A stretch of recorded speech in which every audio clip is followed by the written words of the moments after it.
We're going to go over the hip flexor stretch, and it's really important to pay attention to the details of how I do this, because I find that it's very common that people do this poorly and aren't really getting the stretch that they need to get out of this. So what we're going to do is you're going to simply kneel on one leg and have your leg, at least for the beginning, to directly under you.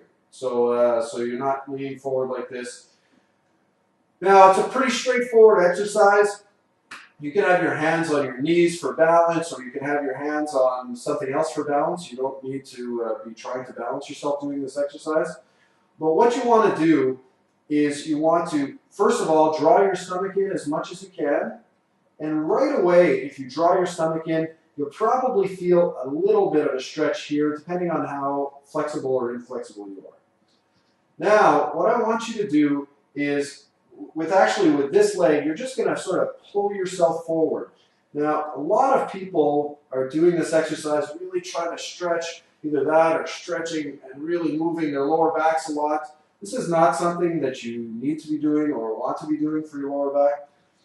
What's really important is that your pelvis faces directly forward. So you don't want to have your pelvis turn like this or be really lean forward.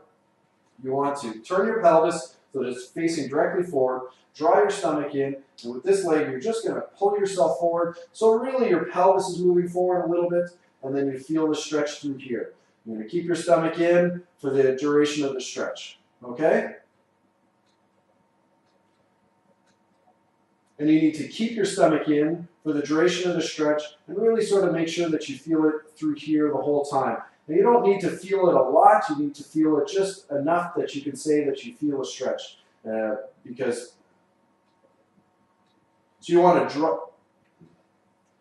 to keep your stomach in for the duration of the stretch. Make sure that your pelvis stays facing forward and that you feel the stretch through here. And the stretch shouldn't be an extreme feeling. You should never be thanking yourself for stopping stretching. You should just feel it a little bit and maintain it for the prescribed amount of time. Okay?